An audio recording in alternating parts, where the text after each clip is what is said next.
Gold, trusted gold buyers. మీరు తాకట్టు పెట్టిన బంగారాన్ని విడిపించి ఈ రోజు ఉన్న మార్కెట్ ధరకు కొనబడను. తెలంగాణ సమాజాన్ని మొత్తం ఏకం చేసి ప్రత్యేక రాష్ట్ర ఉద్యమం కోసం జరిపినటువంటి పోరాటం, ఉద్యమం, నిరసన కార్యక్రమాలు ప్రతి ఒక్కరిని గుర్తుండేలా చేస్తాయి, గుర్తుపెట్టుకునేటువంటి పరిస్థితి.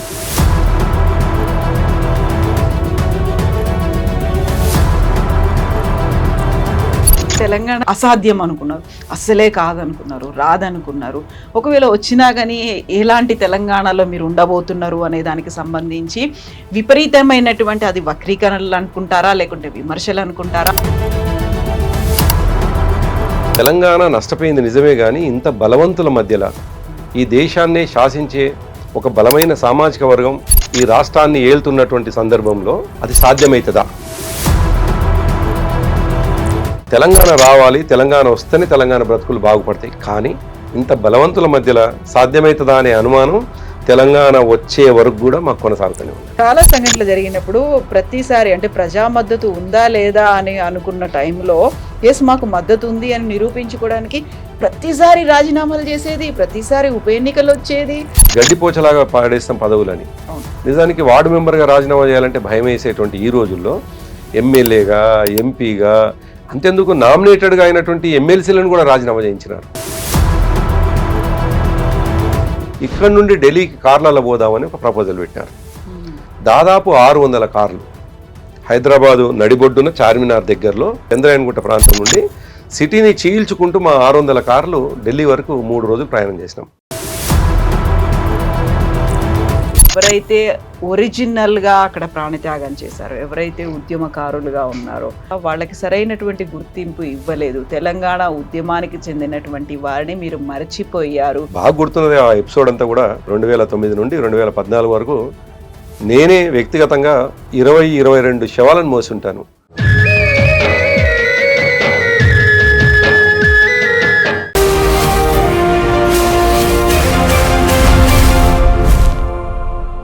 నమస్తే, welcome to I dream social spotlight with Kavitha. సకల జనుల సమ్మె, సాగరహారం, సడక్ బంద్, మిలియన్ మార్చ్ ఇవన్నీ నిరసన రూపాలు కాదు, ఒక్క గొంతుకగా తెలంగాణ కావాలి అనేటువంటి నినాదంతో ముందుకెళ్ళినటువంటి కార్యక్రమాలు. తెలంగాణ సమాజాన్ని మొత్తం ఏకం చేసి ప్రత్యేక రాష్ట్ర ఉద్యమం కోసం జరిపినటువంటి పోరాటం, ఉద్యమం, నిరసన కార్యక్రమాలు ప్రతి ఒక్కరిని గుర్తుండేలా చేస్తాయి, గుర్తుపెట్టుకునేటువంటి పరిస్థితులు. ప్రస్తుతం పుష్కర కాలం పూర్తయింది తెలంగాణ రాష్ట్రం ఏర్పడి. అప్పుడు ఉద్యమ రూపాలు, లాబీయింగ్లు, స్వపక్షం విపక్షంలో జరిగినటువంటి వ్యతిరేకత అందరినీ ఒక్కతాటిపైకి తీసుకురావడానికి చేసినటువంటి ప్రయత్నాలు, వీటన్నిటి గురించి మాట్లాడుకొని మరొకసారి నెమరేసుకోవడానికి మనతో పాటుగా ఉన్నారు టీఆర్ఎస్ అంటే అప్పటి తెలంగాణ రాష్ట్ర సమితి లీడర్, మాజీ ఎమ్మెల్సీ కర్నె ప్రభాకర్ గారు. నమస్తే అండి. నమస్తే. సో ఫస్ట్ ఆఫ్ ఆల్ మీకు తెలంగాణ రాష్ట్ర అవతరణ దినోత్సవ శుభాకాంక్షలు. థ్యాంక్ యూ కవిత, మీకు కూడా. ఎందుకంటే తెలంగాణ సమాజంతో పాటు 4th ఎస్టేట్గా ఉన్నటువంటి జర్నలిస్టులు కూడా తెలంగాణ కావాలని కోరుకున్నారు కాబట్టి దాంట్లో బహుశా వ్యక్తిగతంగా మీరు వేరే ఏ సంస్థలు ఉన్నా మీరు కూడా వ్యక్తిగతంగా తెలంగాణ కోసం కొట్లాడినారు కాబట్టి మీకు కూడా శుభాకాంక్షలు తెలియజేస్తాను. సో ఒక్కసారి తెలంగాణ అసాధ్యం అనుకున్నారు, అస్సలే కాదనుకున్నారు, రాదనుకున్నారు. ఒకవేళ వచ్చినా కానీ ఎలాంటి తెలంగాణలో మీరు ఉండబోతున్నారు అనే దానికి సంబంధించి విపరీతమైనటువంటి అది వక్రీకరణలు అనుకుంటారా, లేకుంటే విమర్శలు అనుకుంటారా? ఆ స్టేజ్ నుంచి ఇప్పుడు 12 ఏళ్లకు వచ్చేసాం మనం. ఒక్కసారి మనం ఇక్కడ కూర్చొని వెనక్కి ఆలోచించుకుంటే ఆ ఉద్యమ రూపాలు కావచ్చు, మారినటువంటి పరిస్థితులు, వీటన్నిటిని నెమరేసుకుంటే వెరీ ఫస్ట్ టైం మీరు తెలంగాణ కోసం ఉద్యమిస్తున్నాను, తెలంగాణ ఒక నినాదంగా మారుతోంది, జై తెలంగాణ అని మీరు ముందుకెళ్తున్నారు అనుకున్నప్పుడు వెరీ ఫస్ట్ థాట్ ఏమొచ్చింది మీకు? అంటే తెలంగాణ వచ్చిన తర్వాత అంటున్నా తెలంగాణ కోసం పోరాటంలో మీరు ఉన్నారు. మేము 92లో తెలంగాణ ఉద్యమానికి వచ్చినాను కవిత. నేను 92లో అప్పుడు నేను డిగ్రీ చదువుతున్నాను, డిగ్రీ 2nd ఇయర్ ఉన్నాను. అప్పటికే మేము పనిచేస్తున్నటువంటి ఆర్గనైజేషన్స్ అన్నీ కూడా నిషేధించబడ్డాయి.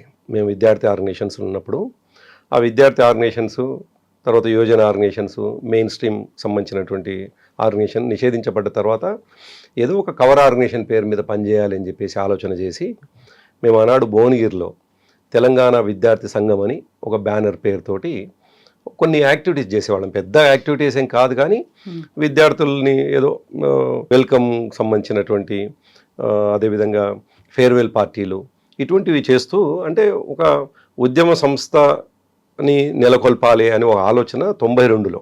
వాస్తవానికి నేను టీఆర్ఎస్ కంటే ముందు కూడా తెలంగాణ విద్యార్థి సంఘంగా పనిచేసినటువంటి సందర్భాలు అనేది. ఆ తర్వాత 94లో నా డిగ్రీ కంప్లీట్ అయిపోయింది. 96లో మళ్ళీ మహాసభలో నేను ఒక కార్యకర్తగా చాలా సీరియస్గా పనిచేసినాను. 97లో కూడా నేను వ్యక్తిగతంగా ఎక్కడ జనసభకు సంబంధించినటువంటి సభ వరంగల్లో జరిగితే నేను అందులో పాల్గొన్నాను. సో అట్లా 92లో మీరు అన్నట్టుగా మొట్టమొదటిది ఏంటంటే బేస్ లైన్. మీరు చెప్పినట్టుగా బేస్ లైన్ ఏంటి? తెలంగాణ అంచబడ్డది, తెలంగాణ నష్టపోయింది, మెర్జర్ తర్వాత తెలంగాణకు నష్టం జరిగింది. కాబట్టి మేము పనిచేస్తున్నటువంటి ఆర్గనైజేషన్స్ ఏవైతే ఉన్నాయో పీడిత వర్గాల కోసం, శ్రామిక వర్గాల కోసం పనిచేస్తున్నటువంటిది. కాబట్టి తెలంగాణ వస్తే లాభం జరుగుతుందనేటువంటి ఆలోచనలు 69 నుంచి ఉన్నటువంటి సందర్భంలో దాని కొనసాగింపుగా జరిగినటువంటి దాంట్లో, సో తెలంగాణ పేరు మీద ఒక సంస్థ ముందుకు వస్తే బాగుంటుంది అనే ఆలోచనతోటి ముందు మేము కొంతమంది మిత్రుడం. సో అదంతా పెద్దగా ప్రాచుర్యంలోకి వచ్చినటువంటిది కాదు, ప్రచారం జరిగింది కాదు, కొంతమంది. సో మా ఆలోచనలని మేము అప్పుడు ఆచరణలోకి తీసుకొచ్చినాం అంతే తప్ప పెద్దగా యాక్టివిటీస్ ఏం పాల్గొనలేదు. 96 తర్వాత చాలా యాక్టివ్గా పనిచేసినాం. అయితే నువ్వు అన్నట్టుగా 92లో తెలంగాణ అనేటువంటి పదం వాడటం, అంటే ముందు నుంచి కూడా 69 నుంచి కూడా తెలంగాణ ఉంది, దాంట్లో ఏం అనుమానం లేదు. తెలంగాణ కోసం కొట్లాడినటువంటి వాళ్ళు, చనిపోయినటువంటి వాళ్ళు అనేక మంది ఉన్నారు. 56 మెర్జర్ నుంచే నిజానికి తెలంగాణ మళ్ళీ కలవాలి, నష్టపోయింది అనేటువంటి భావన ఉన్నటువంటి వాళ్ళు ఉన్నారు. కానీ 92లో మేము అనుకుంటున్నప్పుడు తెలంగాణ నష్టపోయింది నిజమే, కానీ ఇంత బలవంతుల మధ్యలో ఈ దేశాన్నే శాసించే ఒక బలమైన సామాజిక వర్గం ఈ రాష్ట్రాన్ని ఏలుతున్నటువంటి సందర్భంలో అది సాధ్యమవుతుందా అనే ఒక భయం ఉంటుండే. కానీ మా ఆలోచనలన్నీ కూడా కొంత రెబల్గానే ఉంటుండే. కాబట్టి కొట్లాడదాం, అందరూ పనిచేస్తూ ఉన్నారు, అందరూ తెలంగాణ కోసం కొట్లాడుతూ ఉన్నారు, దాంట్లో మనం కూడా ఎందుకు భాగం కావద్దు అనే దాంతో పోతున్నాం. దాంట్లో ఏం పరిమితమైనటువంటి స్వార్థపూరితమైనటువంటి లక్ష్యాలు లేవు. ఇది కొట్లాడడం ద్వారా ఇంకేదో పదవులు వస్తాయనే ఆలోచన లేదు. ఒక యాక్టివిస్ట్గా పనిచేసుకుంటూ వస్తున్నాం. ఒకవైపు నేను చదువుకుంటూనే మరోవైపు కొంత యాక్టివ్గా పనిచేసినాం. కానీ 95 తర్వాత కూడా హెరిటేజ్లో నేను డిగ్రీ కంప్లీట్ అయిన తర్వాత ప్రొక్యూర్మెంట్ సైడ్ జాయిన్ అయినాను ఉద్యోగంలోని. అప్పటికి చంద్రబాబు నాయుడు గారు ముఖ్యమంత్రి. ఆయన రాయలసీమలో 4 ప్లాంట్లు పెట్టినాడు అప్పటికి, డైరీ ప్లాంట్లు. ఆ డైరీ ప్లాంట్ల తర్వాత 5వ ప్లాంట్ నార్కట్పల్లిలో పెట్టినాడు. ఆ నార్కట్పల్లిలో ప్లాంట్ పెడితే ఉద్యోగ అవకాశాలు వస్తే నేను అప్లై చేసుకుంటే నాకు ఉద్యోగం వచ్చింది. ఆ 95 తర్వాత ముఖ్యమంత్రి అయినాక ఆయన సంస్థల్ని పనిచేసుకుంటూ ఒకవైపు తెలంగాణ విద్యార్థి ఉద్యమాలు, తెలంగాణ ఉద్యమాలు అనేటువంటిది కొంత భయంతో ఉద్యమంలో పాల్గొంటుంటే. ఎందుకంటే ఒకవైపు ఏమో నా సర్వైవల్, నాకు ఉద్యోగం కావాలి, నేను ఉద్యోగం లేకపోతే మనుగడ కష్టం, మరోవైపు ఏమో ఆకాంక్ష తెలంగాణ కావాలి అని. సో అట్లా మీరు అన్నట్టుగా ముందు ప్రారంభంలో విద్యార్థిగా కొంత చైతన్యంతో కొద్దిగా అగ్రెసివ్గా ఉన్నా కానీ కొద్దిగా పోతున్న కొద్దీ ఓ 4 ఏళ్ల తర్వాత కొద్దిగా భయం ఉండేది, కాంక్ష ఉన్నా కానీ మళ్ళీ నా సర్వైవల్ ఎట్లా అనేటువంటిది. సో అట్లా 99 వరకు చాలా దాచుకుంటూ, నిజానికి ఒక నిషేధించినటువంటి సంస్థలలో పనిచేసినాం అనేటువంటి భయంతో పనిచేస్తుంటివి. నిజానికి 2 కూడా నిషేధిత సంస్థలు కావు. మహాసభ కావచ్చు, జనసభ కావచ్చు. ఆనాడు మహాసభలో మన వి ప్రకాష్ గారు, చెరుకు సుధాకర్ గారు, మా దగ్గర అడ్వకేట్ భరత్, తర్వాత ఇన్నయ్య, వీళ్ళందరూ కూడా సూర్యాపేట వేదికగా మహాసభని, అదేవిధంగా జనసభనేమో ఆకుల భూమయ్య గారు, హనుమాన్లు గారు ఆనాడు చాలా పెద్ద ఎత్తున వాళ్ళు చేసినారు. సో అట్లా ఓవరాల్గా ఏంటంటే హనుమాన్లు కాదు, ఆకుల భూమయ్య గారు. సో ఏ సంస్థలు ఏ ఉన్నా మేము అనుకునే వాళ్ళం ఏంటంటే మాలాంటి వాళ్ళం. ఆనాడు నేను సామాన్యుడిని, నిజానికి యాక్టివిస్ట్ని. సరే 2001లో వచ్చిన తర్వాత నేను టీఆర్ఎస్ పార్టీ, ఆనాడు తెలంగాణ రాష్ట్ర సమితి నాకు అవకాశం ఇచ్చి నేను ఒక లీడర్గా ఎదిగినాను. కానీ అంతకుముందు ఒక కార్యకర్తగా పనిచేస్తున్నటువంటి క్రమంలో తెలంగాణ రావాలి, తెలంగాణ వస్తేనే తెలంగాణ బ్రతుకులు బాగుపడతాయి, కానీ ఇంత బలవంతుల మధ్యలో సాధ్యమవుతుందా అనే అనుమానం తెలంగాణ వచ్చే వరకు కూడా మాకు కొనసాగుతూనే ఉన్నది. అంత ఉద్యమం తీవ్ర స్థాయిలో చేస్తున్నప్పటికి కూడా ఆందోళనలు అవుతున్నాయి, నిరసనలు అవుతున్నాయి. ఈ తెలంగాణ సమాజం అంతా ఏకమైపోయింది, ప్రతి ఒక్క సబ్బండ వర్గాలు అంటారు, అన్ని ముందుకు వచ్చినప్పుడు కూడా డౌట్ఫుల్ గానే ఉంది. అంటే లేదు కవిత, మీరు అనేటువంటి సమయమేమో 2009 తర్వాత మీరు చెప్పేది ఇది ఆ 9 నుండి 14 మధ్యలో ఇదంతా కూడా అందరూ ఒకటవుతున్నది. కానీ 95, 92 నుంచి వెళ్ళి దాదాపు 2001 వరకు అయితే తెలంగాణ పేరు మీద ఏ సంస్థ వచ్చినా ఒక భయమైనటువంటి పరిస్థితి, ఒక భయమైన వాతావరణం మధ్యలే ఒక నిషేధిత సంస్థతో మేము పనిచేస్తున్నామా అనేటువంటి భయంతో మాత్రమే పనిచేసేవాళ్ళం.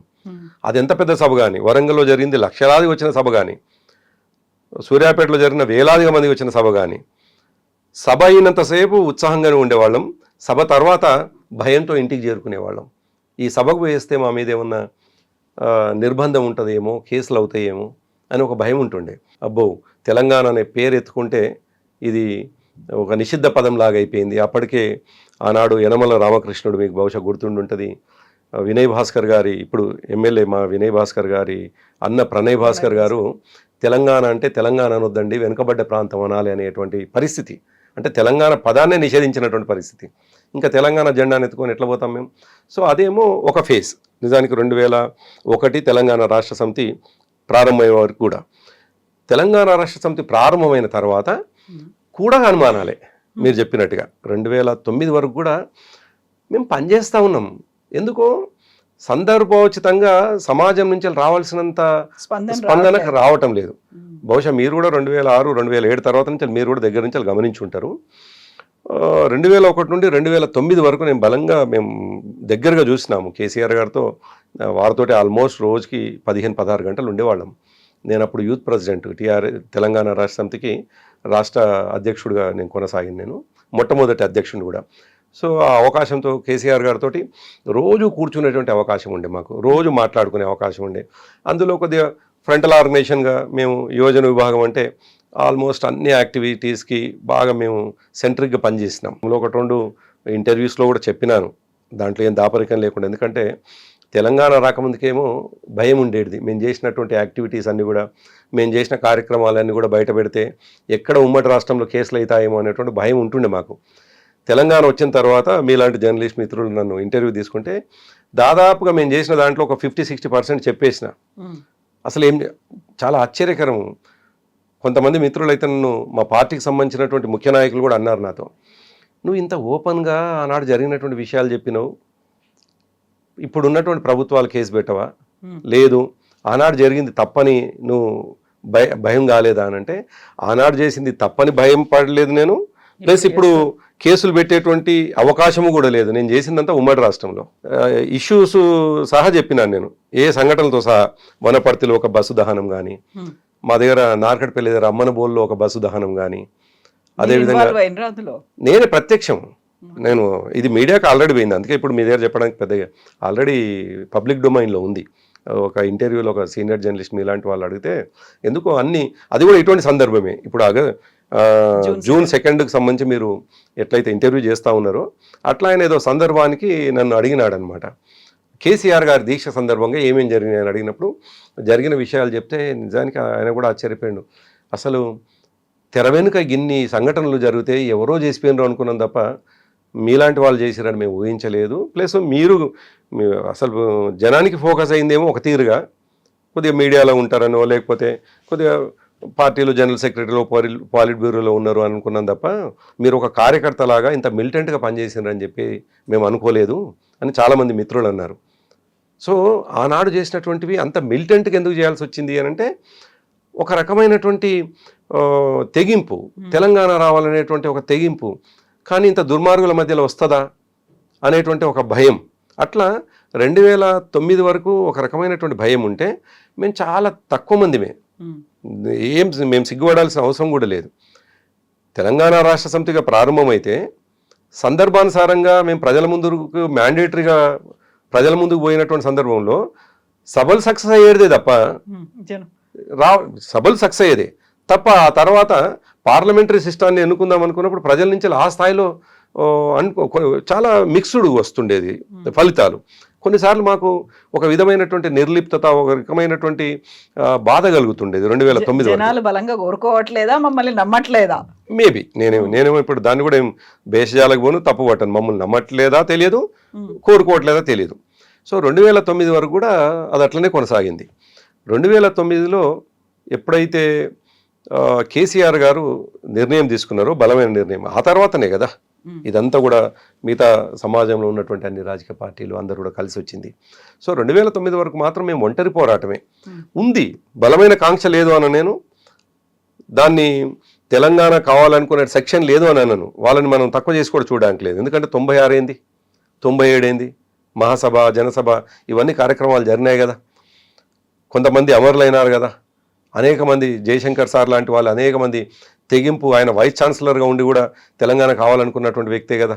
సో ఇటువంటి వాళ్ళ కొండ లక్ష్మణ్ బాపూజీ గారి పోరాటం ఉండనే ఉన్నది కదా, జాదవ్ గారి పోరాటం ఉండనే ఉన్నది కదా, ఇన్నయ్య లాంటి వాళ్ళు, మన ఎవరు ఇన్నారెడ్డి, గాదే ఇన్నయ్య లాంటి వాళ్ళు దగాపడ్డ తెలంగాణ అని చెప్పేసి ఒక పుస్తకాన్ని వేసి ప్రజల దగ్గరికి పోయినటువంటి సందర్భం చూసినాం. వి ప్రకాష్ లాంటి వాళ్ళు మహాసభ నిర్మాణం, మారోజు వీరన్న లాంటి వాళ్ళు తెలంగాణ కావాలని బలంగా కొన్ని ఆర్గనైజేషన్స్ని ముందుకు నెట్టడం, ఇవన్నీ కూడా ఉన్నాయి, లేకేం కాదు 2001 వరకు. కానీ భయంగానే కొనసాగినాయి, భయంగానే. ఇదొక తీవ్రవాద సంస్థ, ఇదొక తీవ్రవాదులు మాత్రమే అంటే వేర్పాటువాదులు కోరుకునేటువంటి కోరిక, ఇది మాత్రమే కదా. ఒక బలమైనటువంటి ప్రజాస్వామ్యయుతమైనటువంటి పోరాటం అంటే ప్రజాస్వామ్యయుత పోరాటమే, కానీ ప్రభుత్వాలు ప్రజాస్వామ్యం అయినటువంటి పద్ధతి కాదు అది. వాళ్ళంతా కూడా రెబల్స్ లాగా ఉన్నారు అనేటువంటి భావన ఉండేది కదా. అందువల్ల 2001 వరకు ఉన్నటువంటి ఫార్మాట్ వేరు. 2000 తర్వాత ఒక రాజకీయ పార్టీగా అవతరించిన తర్వాత 2009 వరకు మేము ఒంటరి పోరాటం చేసినాం. ఇప్పుడు 99లో మీకు తెలుసు, ఒక్క ఓటు 2 రాష్ట్రాలు అని చెప్పిన బీజేపీ నిజంగా కూడా కొన్ని రాష్ట్రాల్లో వాళ్ళకి అవకాశం వచ్చింది. ఆ 3 రాష్ట్రాలు ఇచ్చినారు, ఛత్తీస్గఢ్, జార్ఖండ్, ఉత్తరాంచల్. తెలంగాణకి ఎగనామం పెట్టినారు, కాకినాడ తీర్మానం. సో జాతీయ పార్టీలు ముందుకు రాలేదు, ఇస్తని చెప్పి మోసం చేసినాయి. ప్రాంతీయ పార్టీలుగా పనిచేసినటువంటి వాళ్ళు వాళ్ళ పరిస్థితిలో చెన్నారెడ్డి గారు కావచ్చు, ఇంద్రారెడ్డి గారు కావచ్చు, నిజాయితీ కొట్లాడినారు. నిజానికి చెన్నారెడ్డి గారిని ఏదో బెట్రాయల్గా ఆయనని ఏదో మోసం చేసినట్టుగా చేసినారు. కానీ నిజానికి ఆయన కొట్లాడకపోతే 11 మంది ఎంపీలు గెలవకపోతే తెలంగాణ వాదం బలంగా ఎందుకు ఉండేది? 2069లో 11 మంది ఎంపీలు గెలవడానికి ప్రధాన భూమిక ఆయనది, ఒక బీజం పడ్డది కదా. అట్లా చూడకుండా ఇందిరాగాంధీ దేశం మొత్తం చేస్తున్న సమీకరణలో చెన్నారెడ్డిని తీసుకోగానే చెన్నారెడ్డి ఒక తెలంగాణ ద్రోహి అని మాట్లాడినటువంటి వాళ్ళు. సో అటువంటి వాళ్ళని కూడా తెలంగాణ రాష్ట్ర సమితి ఏర్పడ్డాక చాలా గ్లోరిఫై చేసి మాట్లాడినాం మేము. డెఫినెట్గా వాళ్ళ యొక్క ఇన్వాల్వ్మెంట్ని, వాళ్ళ యొక్క భాగస్వామ్యాన్ని చాలా గౌరవంగా సమాజానికి చూపించినాం మేము. కాబట్టి మేము ఒంటరిగా పోరాటం చేసినాం 2001 నుండి 2009 వరకు. మీరు అన్నట్టుగా ఆ తర్వాత చాలా సంఘటనలు జరిగినాయి. చాలా సంఘటనలు జరిగినప్పుడు ప్రతిసారి అంటే ప్రజా మద్దతు ఉందా లేదా అని అనుకున్న టైంలో ఎస్ మాకు మద్దతు ఉంది అని నిరూపించుకోవడానికి ప్రతిసారి రాజీనామాలు చేసేది, ప్రతిసారి ఉప ఎన్నికలు వచ్చేది.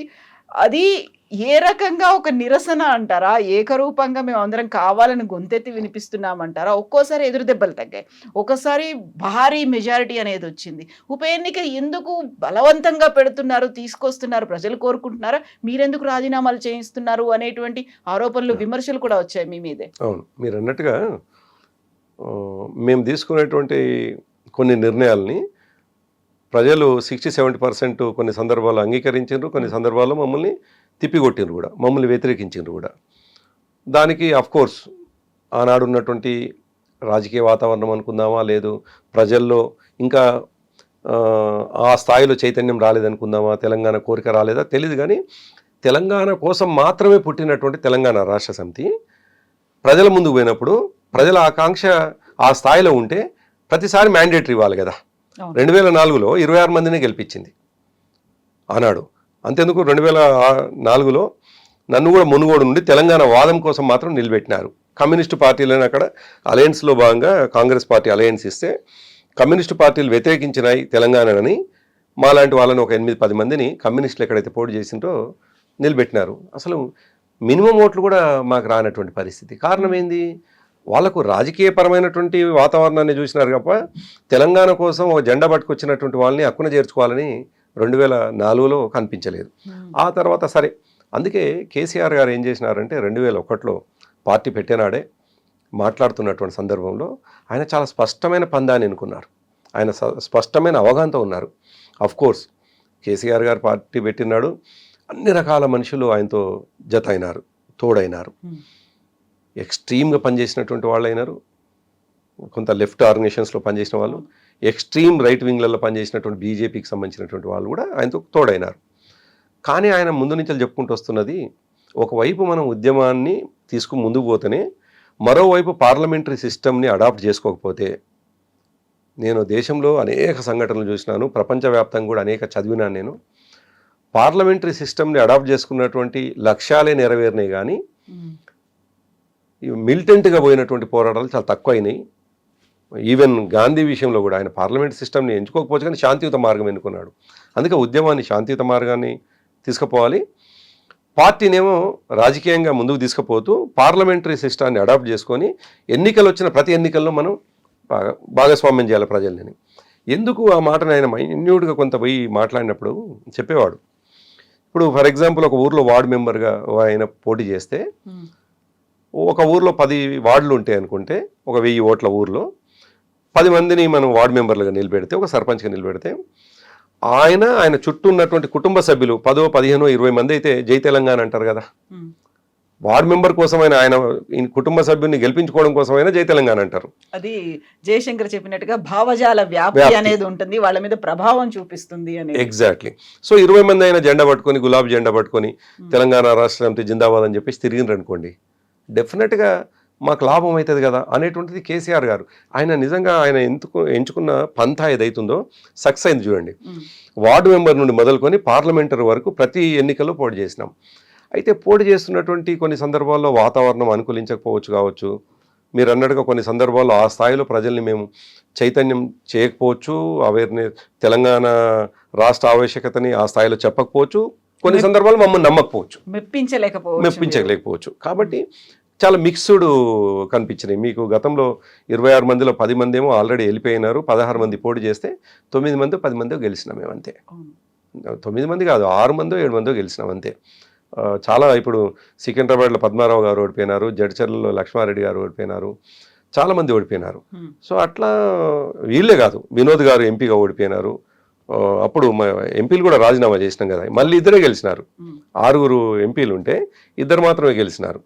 కేసీఆర్ గారు, బహుశా విజయశాంతి గారు అనుకుంటా, నరేంద్ర గారు, వీళ్ళిద్దరు గెలిచినారు. మళ్ళీ అట్లా కొన్ని సందర్భాల్లో మిక్స్డ్ ఫలితాలు వచ్చినాయి.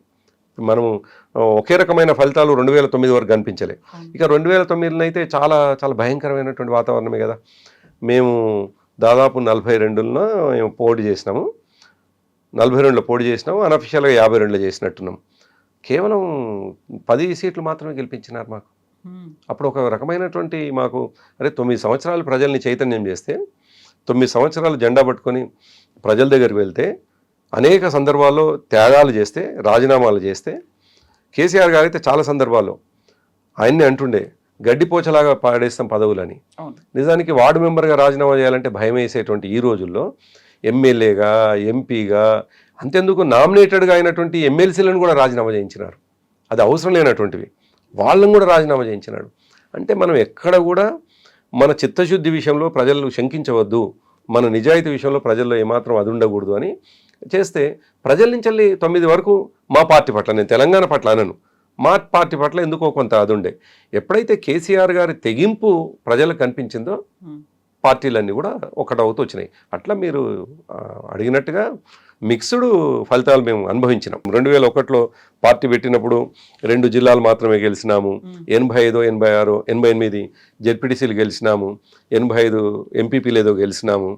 సో అంతేగాని ఒక జుబ్లియంట్గా కంటిన్యూస్ మమ్మల్ని ఒకేసారి అక్కడ నేను చేర్చుకోలేదు, మాకు కనిపించలేదు, రాలేదు. నిజానికి 2009 వరకు రాజకీయ సమీకరణలో మేము కొంత ప్రజల నుంచి మిక్స్డ్ ఫలితాలనే చవి చూసినాం మేము. ఎగ్జాక్ట్లీ. సో అక్కడ మొత్తం ప్రజల్లో మీ వైపు ఉన్నారు, మీరు వాళ్లతో ఉన్నారు అనేటువంటి ఒక విన్ విన్ సిచ్యువేషన్ అక్కడ చూపించాల్సినటువంటి పరిస్థితి వచ్చింది. ఆ తర్వాత మెల్లిమెల్లిగా ఉద్యమ రూపాన్ని ఒక ఉధృతం చేసుకుంటూ వెళ్తున్నారు. కేసీఆర్ చేసినటువంటి దీక్ష ఉంది. ఇవన్నీ చేసిన తర్వాత ఒక అనౌన్స్మెంట్ వచ్చింది. అనౌన్స్మెంట్ తర్వాత శ్రీకృష్ణ కమిటీ అనేది ఏర్పడింది. ఆ తర్వాత రాజీనామాలు ఇవన్నీ అయిన తర్వాత చాలా వరకు ఇది మళ్ళీ అవుతుందా కాదా అనేటువంటి మళ్ళీ ఒక డౌట్ఫుల్ సిచ్యువేషన్. ఇవన్నీ వచ్చినప్పుడు అన్ని పార్టీలను ఏకం చేసుకుంటూ రావాలి, ఇది ఇక్కడ జరగాలి, ప్రజల్ని ఉధృతం చేయాలి, చాలా తీవ్రమైనటువంటి ఉద్యమ రూపంగా మారాలి. ఎట్ ద సేమ్ టైం మళ్ళీ ఢిల్లీ మీద కూడా ఫోకస్ పెట్టాలి. అక్కడ చేయాల్సినటువంటి లాబీయింగ్ అంటారు. మామూలుగా అయితే ఎంత పోరాటాలు చేసినప్పటికీ మీరు చెప్పినట్టుగా పార్లమెంటరీ వ్యవస్థ, అక్కడ జరగాల్సినటువంటి లాబీయింగ్, ఇక్కడేమో మీకు వాయిస్ తక్కువ ఉంది, అందరినీ ఏకం చేస్తూ వెళ్ళాలి. ఢిల్లీ వేదికగా గల్లీలో జరిగేటువంటి ఉద్యమాన్ని ఢిల్లీ వేదికగా వినిపించాలి అంటే అప్పుడు స్ట్రాటజీ డిఫరెంట్గా ఉండాల్సిన అవసరం ఉంటుంది. దాన్ని ఎట్లా కోఆర్డినేట్ చేసుకుని ముందుకెళ్ళినారు? అంటే ఏమైంది కవిత, కేసీఆర్ గారు ముందు నుంచి చాలా ఆయన ఒక నిర్ణయం తీసుకుంటే ఒక సంవత్సరం తర్వాత జరిగేటువంటి పరిణామాలని ముందే ఊహించి తను నిర్ణయాలు తీసుకుంటుండే. మేమే కొన్ని సందర్భాలు అంటుంటివి, ఇది అవసరం లేనిదేమో ఎందుకోసారి ఇట్లా అని. కానీ వన్ ఫైన్ మార్నింగ్ ఆయన చెప్పిందే నిజం అవుతుండే, మేము ఆలోచించింది తప్పు అవుతుండే. మాది మీన్స్ మేము ఎవరైతే మేము ఫాలో అవుతున్నటువంటి వాళ్ళు మేము అంటుంటిమి, సార్ ఇట్లా రాజీనామాలు చేయాల్సిన అవసరం లేకుండా అని, సార్ ఢిల్లీని పెద్ద ఫోకస్ చేయాల్సిన, ఇట్లా గమ్మత్తుగా. సో కేసీఆర్ గారికి ముందు నుంచి కూడా తెలంగాణ ఎట్లా రావాలి అని నేను అనుకుంటా, ఆయన పర్ఫెక్ట్ ఒక స్కెచ్ గీసి ఉంటుంటారు అనుకుంటాను. ఆయన మనసులో స్టెప్స్ని ఆయన ఎన్నుకొని ఉండి ఉంటాడు అనిపిస్తుంది. ఎందుకంటే 2001లో తెలంగాణ రాష్ట్రం పెట్టగానే ఆ తర్వాత ఆయన ఎంచుకున్నటువంటి ఒక్కొక్క పంద పార్లమెంటరీ సిస్టంలో భాగంగా స్థానిక సంస్థల్లో మేము పోటీ చేయడం, మేము గెలవడం, ప్రజల్లో మాకు కొంత యాక్సెప్టెన్స్ రావడం. ఆ తర్వాత ఢిల్లీ అది ఇవ్వాల్సింది. మరి ఢిల్లీని ప్రభావితం చేయాలంటే తప్పకుండా మన యొక్క ఈ స్థానిక సంస్థలో గెలిచింది సరిపోదు, మనకు ఢిల్లీలో ఉన్న పార్టీలని ఒకటి చేయాలి, వాళ్ళ ఆలోచనల్ని మార్చాలి. తెలంగాణ అనగానే ఇది అక్కడ ఉన్నటువంటి ప్రజలు వ్యతిరేకించేటువంటి అది కాదు, అక్కడ ప్రజలు కోరుకుంటారు అనిపించాలి అని ఎన్ని తీసుకున్నాం మేము. అసలు ఒక సందర్భంలో అయితే రామ్విలాస్ పాశ్వాన్ గారు మాకు ఆయన అనుకూలంగా ఉండే. మా మొట్టమొదటి సభ బహుశా మే 17 నాడు మొట్టమొదటి సభ ఇది కరీంనగర్లోనేమో మే 17 అయింది. నవంబర్లో ఏమో పెరేడ్ గ్రౌండ్లో ఒక పెద్ద బహిరంగ సభ జరిగింది. ఆ పెద్ద బహిరంగ సభలో శిబు సోరెన్ గారు వచ్చినారు, రామ్విలాస్ పాశ్వాన్ గారు వచ్చినారు, ఆరిఫ్ అహ్మద్ గారు వచ్చినారు. వీళ్ళందరూ కూడా వేదిక మీద ఉంటారు, మీకు ఫోటో చూస్తే ఉంటుంది ఇప్పటికది. సో రామ్విలాస్ పాశ్వాన్ గారు ముందు నుంచి కూడా చిన్న రాష్ట్రాలకు అనుకూలం అనేటువంటి, శిబు సోరెన్ గారు అయితేనేమో పోరాటమే చేస్తూ ఉన్నారు. ఆయన జార్ఖండ్ ముక్తి మోర్చా పేరు మీద పోరాటం చేస్తున్నారు. అప్పుడు ఆయన ఏం చేసినారంటే, ఒక చిన్న రాష్ట్రాలకు సంబంధించినటువంటి మీటింగ్ అక్కడ పెడతాను రామ్లీలా మైదానంలో, మీరు కూడా ఇక్కడికి వెళ్ళి రండి అని చెప్పేసి మాకు ఆయన ఆహ్వానం పలికినారు. ఎవరు? రామ్విలాస్ పాశ్వాన్. అప్పుడు కేసీఆర్ గారు వినూత్నంగా ఏం చేసినారంటే, ఊరికనే మనం ఇక్కడి నుంచి ట్రైన్లలో ఫ్లైట్లలో పోతే ఏమి ఉపయోగం ఉంటుంది, ప్రజల్ని జాగృతం చేసుకుంటూ ప్రజల్ని అవేర్ చేసుకుంటూ పోతే బాగుంటుంది, అందరినీ అలర్ట్ చేసుకుంటూ పోతే బాగుంటుంది. అంటే ఏం చేద్దామని అంటే, ఇక్కడ నుండి ఢిల్లీకి కార్లలో పోదామని ఒక ప్రపోజల్ పెట్టినారు.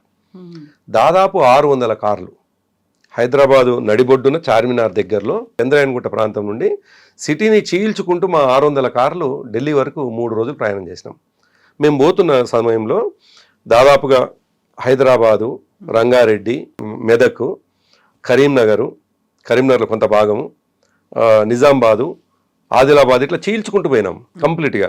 సో పోతున్న క్రమంలో 1000 వాహనాలు పోతుంటే, 100 వాహనాలు పోతుంటే జనం కూడా అరే ఢిల్లీకి పోతున్నారట తెలంగాణ కోసం అనేటువంటిది.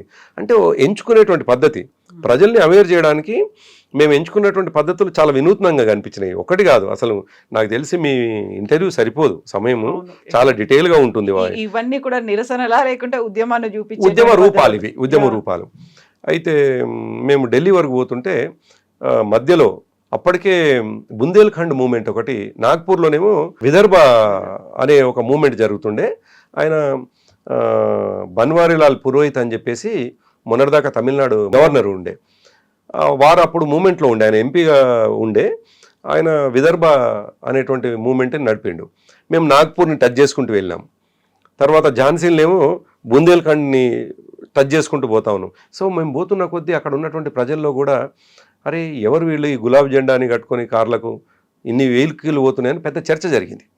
సో అట్లా మేము ఢిల్లీకి 3 రోజుల తర్వాత రామ్లీలా మైదానికి చేరుకొని అక్కడ సరే కేసీఆర్ గారు అప్పటికి ఎమ్మెల్యే మాత్రమే, ఆయనకు నిజానికి ఆయనకున్న పరిమితమైనటువంటి ఎక్స్పోజర్ తోటే ఢిల్లీలో కూడా మన ప్రభావం చూపించాలని చెప్పేసి అక్కడ సమావేశంలో పాల్గొనడం.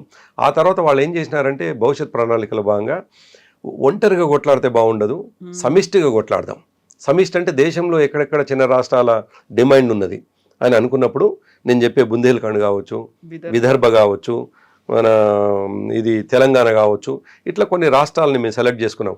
ఎట్ ద సేమ్ టైం ఇక్కడ బూడోల్యాండ్ డిమాండ్ కూడా ఉంది. కానీ బూడోల్యాండ్ని మేము వ్యతిరేకించినాం. అంటే ఎంత మెచ్యూర్డ్గా.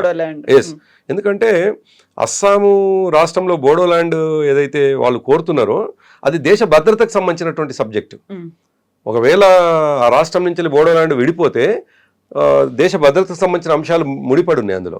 మా కేసీఆర్ గారు చెప్పేది, సార్ మరి వాళ్ళు కూడా కొట్లాడుతారు కదంటే, మనము మూర్ఖపు ఆర్గ్యుమెంట్కి పోయి చిన్న రాష్ట్రాలు దేశం మొత్తంలో కావాలని అనొద్దు. దానికి సర్వైవ్ అయ్యే రాష్ట్రం ఉండాలి, కంపల్సరీ కావాలని డిమాండ్ ఉన్నటువంటి ప్రాంతం ఉండాలి.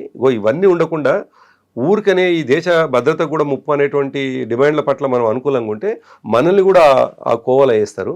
కాబట్టి బోడోల్యాండ్కి మనం వ్యతిరేకమని మొదట్లో చెప్పినారు. అంటే అంత మెచ్యూరిటీతో ఆలోచించేవాడు.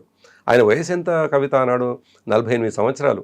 ఇప్పుడు నా వయసు కంటే కూడా 7 సంవత్సరాలు చిన్నవాడు ఆనాడే. సో అప్పుడే ఆయన అంత మెచ్యూర్డ్గా ఉండేవాడు. నేను ఏమంటున్నానంటే కేసీఆర్ గారు తీసుకున్న ప్రతి స్టెప్పు కూడా రాష్ట్రం రావడానికి ప్రణాళిక పద్ధతిలో పార్లమెంటరీ సిస్టమ్ని లోబడి వయలెన్స్ లేకుండా ఎట తెచ్చుకుందామని ప్లాన్ చేసేవాడు ప్రతిసారి కూడా. అందుకే ఇప్పుడు నేను చెప్తున్నటువంటి 600 కార్లలో ఈ దేశాన్ని చీల్చుకుంటూ పోతే, నిజానికి ఈ దేశంలో ఉన్నటువంటి రాష్ట్రాలను చీల్చుకుంటూ మేము ఢిల్లీకి చేరుకున్నాం. ఎంత పెద్ద చర్చ అయింది. అక్కడ పోయిన తర్వాత సమావేశం అయిపోయింది. కేసీఆర్ గారు ఏమన్నారంటే, వచ్చిన వాళ్ళందరూ ఎక్కడక్కడ, ఎందుకంటే ఢిల్లీకి తక్కువ పోయే వాళ్ళం కదా మేము, మాకేం పని లేదు కదా నిజానికి.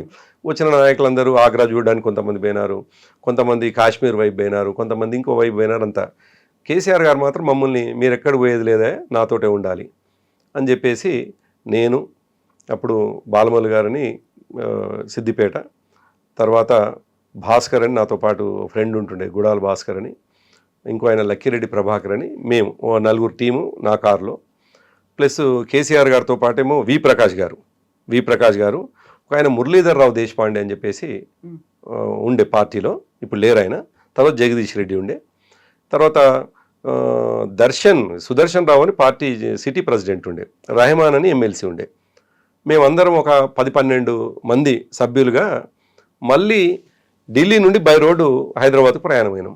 కేసీఆర్ గారు అంటారు, మనం తిరిగిపోవాలి, పోతూ ఎట్లయితే మనం పోతప్పుడు ఈ చిన్న రాష్ట్రాల డిమాండ్ ఉందన్నామో, ఏ రాష్ట్రంలో అయితే డిమాండ్ ఉందో వాళ్ళని మళ్ళీ కదిపిపోదాం రిటర్న్ మనం అని. కొద్దిగా అంటే డిస్కషన్ కోసం చెప్తా ఉన్నాను. వస్తుంటే ఏం జరిగింది, ఆగ్రా దగ్గరికి రాగానే మా అన్నీ అప్పుడు వాకి టాకీలు మేము వాడుతూ పోతున్నాం. ఆగ్రా దగ్గరికి రాగానే కేసీఆర్ గారిని అడిగినాం మేము వాకి టాకీలో, సార్ ఆగ్రా ఫోర్ట్ ఉంది, ప్లస్ తాజ్మహల్ కూడా ఉంది కదా, చూసుకుంటూ పోదాం సార్ అంటే ఆయన అన్నమాట, మనం తెలంగాణ చిన్న రాష్ట్రాల లడాయి ఇంకా చాలా ఉందయా, అయిపోలేదు, మనం చాలా సార్లు వచ్చేది ఉంది, మనం ఢిల్లీకి చాలా సార్లు వచ్చేది ఉంది, ఇప్పుడు మాత్రం ఎక్కడ ఆపేది లేదు, చక్కగా ఝాన్సీ వెళ్దామని చెప్పేసి గ్వాలియర్ మీదుగా ఝాన్సీ వచ్చి పడుకున్నాం. ఝాన్సీలో నాకు బాగా గుర్తున్నది, ఝాన్సీ బుందేల్ఖండ్ మూమెంట్ జరుగుతున్నటువంటి ప్లేస్. అయితే అక్కడ అశోక్ మల్హోత్రా అనుకుంటాను, బహుశా ఆయన పేరు అశోక్ మల్హోత్రా, ఆయన మూమెంట్లో ఉండే, ఇది బుందేల్ఖండ్ మూమెంట్కి సంబంధించి. వారిని ఒకసారి కలిసి రాపోనని నన్ను ప్రకాష్ గారిని ఇద్దరం కలిసి పంపినారు, వి ప్రకాష్ గారిని. సో ఇద్దరం కలిసి అశోక్ మల్హోత్రా ఇంటికి పోతే, అశోక్ మల్హోత్రా ఇల్లు పెద్ద గడి, ఆ ఝాన్సీ కోట కిందనే ఉంటుంది. అది వెళ్ళి డోర్ కొట్టినాం. ఆ డోర్ కూడా నాకు తెలిసి 15-18 ఫీట్లు ఉంటుంది అనుకుంటాను, చాలా పెద్దది. వి ప్రకాష్ గారికి ఇంకా గుర్తుంటుంది అది. డోర్ కొట్టగానే ఒక పెద్ద ఆవిడ వచ్చింది, దాదాపు 60-70 సంవత్సరాల ఆవిడ వచ్చి, మేము ఆమెను అన్నాం, అశోక్ మల్హోత్రా గారు రమ్మా అంటే, ఆమె చాలా బాధతో ఆయన చనిపోయి సంవత్సరం అవుతుంది అని చెప్పి ఆమె చెప్పింది. మేము షాక్ అయిన వారే, మాకు విషయాలు కూడా తెలియదు అనుకొని, మరి ఎట్లమ్మా ఇప్పుడు బుందేల్ఖండ్ మూమెంట్ ఎవరు నడుపుతున్నారు అంటే, ఒక ఆయన బాబులాల్ తివారీ అని బుందేల్ఖండ్ యూనివర్సిటీలో ప్రొఫెసర్గా ఉన్నారు, ఆయన దగ్గరికి వెళ్ళండి అని అడ్రస్ ఇచ్చినారు. ఎంత కాంట్రాస్ట్ అంటే, ఈయనదేమో పెద్ద కోట ఇల్లు అశోక్ మల్హోత్రా గారిది, ఆ బాబులాల్ తివారీ గారిదేమో చిన్న ఇల్లు, ఒక రేకుల ఇల్లు. వారింటికి వెళ్ళినాం. సో ఆయనతో మాట్లాడేసి మేమిద్దరం కలిసి వెళ్ళినాం. మా కేసీఆర్ గారు వచ్చినారు, ఆయన తెలంగాణ కోసం కొట్లాడుతుంటారు, చిన్న రాష్ట్రాల కోసం కొట్లాడుతుంటారు. సో మీ బుందేల్ మూమెంట్ కూడా మేము సపోర్ట్ చేస్తాం, బుందేల్ఖండ్ రాష్ట్రం అవసరం ఉంది, మధ్యప్రదేశ్ ఉత్తరప్రదేశ్లో భాగాలు కలిపి బుందేల్ రాష్ట్రం అనమాట కావాల్సింది. అని ఆయన్ని అయితే తెల్లారు వచ్చినాడు. మేము ప్రెస్ కాన్ఫరెన్స్ పెట్టినాం. అక్కడి నుంచి బయలుదేరి వచ్చి విదర్భకు వచ్చినాం. అక్కడ బన్వర్లాల్ పురోహిత్, ఇక్కడ బాలభైరయ్య అని ఒక సిద్దిపేటకు సంబంధించిన ఆయన అక్కడ మున్సిపల్ చైర్మన్ ఉంటుండే. ఆయన సహకారం తీసుకొని బన్వర్లాల్ పురోహిత్ గారిని కూడా కలిసి ఆడ ప్రెస్ మీట్ పెట్టి హైదరాబాద్కు 4 రోజులు ప్రయాణం చేసి వచ్చినాం. అంటే ఇదంతా స్టోరీ ఎందుకు చెప్తున్నానంటే, తెలంగాణ కావాలనుకున్నప్పుడు ఒక తెలంగాణ ఒంటరిగా మాత్రమే రాదు, ఇన్ని శక్తులని మనం కలుపుకుంటేనే తెలంగాణ కోసం పనిచేసాయి. ఒకవైపు రామ్ విలాస్ పాశ్వాన్ గారు, షిబు సోరెన్ గారు, లాల్ పురోహిత్ గారు, ఇట్లా దేశంలో ఉన్నటువంటి ఆ తర్వాత రామ్దాస్ అథవాలే గారు, ఆ తర్వాత వైగో గారు, ఎంతమందిని మేము కలిసినాం. తమిళనాడుకు సంబంధించిన అక్కడ డిమాండ్ లేకపోవచ్చు, కానీ వాళ్ళు ఇది న్యాయమైన డిమాండ్ అని చెప్పేసి వాళ్ళు కూడా సహకారం. తర్వాత మేము మహబూబా ముఫ్తీ గారు, ఎంతమంది జమ్మూ కాశ్మీర్కి సంబంధించిన ఎంతమందిని ఇన్వాల్వ్ చేసినాం. అంటే ఇంతమందిని ఇన్వాల్వ్ చేయడానికి, ఇంతమందిని ఒప్పించడానికి కేసీఆర్ గారు చేసినటువంటి ఒక శాంతియుత పోరాటం. ఎక్కడన్నా వైలెన్స్ ఉంటేనేమో వాళ్ళు కూడా వెనకకు పోయేవాళ్ళు. ఇది తీవ్రవాద సంస్థలాగా ముందుకు పోతా ఉన్నారు, వీళ్ళు కొంత అగ్రెసివ్గా ఉంటున్నారు అనేటువంటిది. అందుకే ఇంతకుముందు నా ప్రస్తావనలో మేము చేసిన చీకట్లో చేసినటువంటి ఏ పనులని కూడా, మిలిటెంట్ పనులని మా పార్టీగా చేసినట్టుగా మేము చూపించలేని పరిస్థితి. చూపిస్తే తెలంగాణ రాష్ట్ర సమితి నాయకులు కర్ణె ప్రభాకర్, ఆ పార్టీ యూత్ ప్రెసిడెంట్, ఇవన్నీ చేస్తున్నాడు. అప్పటికి జరిగింది 2001లో ఒక గమ్మతైన సంఘటన. డిసెంబర్లో 2001లో మేము హైదరాబాద్ బంద్కు కాల్ ఇచ్చినాం. మేము చాలా చిన్న శక్తి ఉన్న వాళ్ళం కవిత, అన్నాడు పెద్ద శక్తి లేదు. నేను యూత్ ప్రెసిడెంట్, బంద్ ఇచ్చినాం, సక్సెస్ చేయాలి. నేను అప్పుడు విద్యార్థులను ఇన్వాల్వ్ చేయొద్దు అనేది కేసీఆర్ గారు చాలా బలంగా కోరుకున్నారు. నేను వారి మాటను కొద్దిగా ఒక నిమిషం అది చేసి యూనివర్సిటీని బేస్ చేసుకొని యూనివర్సిటీలో ఉన్నటువంటి విద్యార్థి నాయకులని చాలామంది, ఇప్పుడు విఠల్, మీకు జర్నలిస్ట్ విఠల్ కావచ్చు, అంజనేయ గౌడ్ కావచ్చు, అదేవిధంగా విద్యాసాగర్ అని చెప్పేసి ఆయన SC/ST కమిషన్ మెంబర్గా ఉండే విద్యాసాగర్ కావచ్చు, రమేష్ రాథోడ్ అని ఒక పిల్లవాడు కావచ్చు, షగ్గం శంకర్ అని ఒక ఆయన, తర్వాత బండి రమేష్ అని ఇంకో అతను, వీళ్ళందరినీ జమ చేసి యూనివర్సిటీ లీడర్లు అప్పుడు మాకు వీళ్ళు. ఇప్పుడు ఈ సుమను, కిషోరు, రవి, వీళ్ళందరూ తర్వాత తరం వాళ్ళు, 2008 తర్వాత తరం వాళ్ళు. ముందు తరం విద్యార్థి నాయకులు వేరే వాళ్ళు ఉండే, మాకు నరేష్ అని మా విద్యార్థి నాయకుడు ఉండే. సో అప్పుడు నేను వీళ్ళకి ఎవరికి తెలియకుండా పోయి ఒక యూనివర్సిటీలో ఒక చిన్న సమావేశం పెట్టి, అప్పటికి మాకు కార్పొరేటర్గా యాదయ్య అని ఉంటుండే, ఆ యాదయ్యని కూడా ఇన్వాల్వ్ చేసి ఒక బంధుని సక్సెస్ చేయాలంటే ఏం చేద్దామని ఒకటి ఆలోచన చేసినాం. ఏం లేదు, బంధువులు సక్సెస్ కావాలంటే ఆనాడేముంది, ఏదైనా టెర్రరైజ్ చేస్తేనే బంధువులు సక్సెస్ అవుతున్నాయి. ప్రశాంతంగా పోస్టర్లు వేసి ఇల్లు తిరిగితే అయితలేవు. ఆనాడు మేమంతా ప్లాన్ చేసుకొని, అంటే ఇటువంటి విషయాలు రివీల్ చేసుకుంటుంటే చాలా గమ్మత్తుగా అనిపిస్తుంది నిజానికి, అంతే కదా. అయితే మేము రాత్రి పిల్లలకు చెప్పింది ఏంటంటే, మనం ప్రొద్దున ఏదో కొంత వైలెన్స్ చేస్తేనే బంద్ అవుతుంది, లేకపోతే మాత్రం బంధువులు కావు, ప్లస్ ప్రజల మద్దతు లేదనుకుంటారు అని చెప్పి ఒక కార్పొరేట్ కాలేజీని కాలబెడదాం, ఆంధ్ర సంస్థలకు కూడా భయం ఉండాలని. రెండోది, ఆనాడు ఏముంది, ఏ పోరాట మోడ్కైనా అంటే దానికైనా ఇమీడియట్గా కనిపించేది బస్సులే కదా మనకు. నిజానికి మా ఒక్కరికి కాదు, ఈ దేశంలో ఎవరికైనా ఎంబడే ప్రభుత్వం మీద కోపం అవపడితే ఆర్టీసీ బస్సే శత్రువుగా మారుతుంది. సో మాకు కూడా అంతే అయింది అనుకోండి. సో మేము వీళ్ళందరికీ పనులప్పచెప్పి ప్రొద్దున మనం బంద్ చేయాలి, ఈ పద్ధతిలో చేసుకుందాం అని అనుకుంటే, వీళ్ళంతా ఏం చేసారు, ఇప్పుడు నేను చెప్పిన పేర్లు చెప్పిన వాళ్ళంతా కూడా రాత్రి 12 గంటలకు నాకు తెలియకుండానే పెట్రోల్ బాంబులు తయారు చేసినారు వీళ్ళంతా కూడా. నేను రాత్రి 11:30కి ఎవరు నాకు ఇన్ఫర్మేషన్ పెట్టారు, అన్న నువ్వు చెప్పిందేమో ఒక పద్ధతిలో, వీళ్ళంతా పెట్రోల్ బాంబులు తయారు చేసిండ్రు. నేను వెళ్ళాను 12 గంటలకి. వెళ్ళి ఏందయ్యా మనం ఇట్లా అనుకున్నా, అన్న నువ్వు మౌనంగా ఉండు, నీకు బంధు సక్సెస్ కావాలి, మీకు బంధు సక్సెస్ కావాలని అన్నట్టుగానే ప్రొద్దునే 4:35కి స్టార్ట్ చేసినారు. అప్పటికే 10-12 బస్సుల్ని ధ్వంసం చేసినారు. ఇక్కడ తార్నాకలో ఉన్న ఒక కార్పొరేట్ కాలేజీని కాలబెట్టేసినారు. కరెక్ట్గా కాలబెడుతున్న టైంలో పోలీసు వాళ్ళు వచ్చి ఆ కాలబెడుతున్న మనుషుల్ని పట్టుకున్నారు. పట్టుకొని 2 కొట్టగానే ఎవరు చేయమన్నది అంటే కర్ణె ప్రభాకర్ చేయమన్నాడు, తెలంగాణ రాష్ట్ర సమితి యువజన విభాగం అధ్యక్షుడు. నేను అదంతా బంద్ అంతా కంప్లీట్ చేసుకొని వచ్చి ఎక్కడో పడుకొని ఉన్నాను. రాత్రి ఎక్కడో లాడ్జ్లో పడుకున్నాం, పోలీసు వాళ్ళు ఇంట్లో పడుకుంటే ఇబ్బంది అవుతుందని. కేసీఆర్ గారు ప్రొద్దున్నే ఫోన్ చేసినారు, 7:30కు ఫోన్ చేసినారు.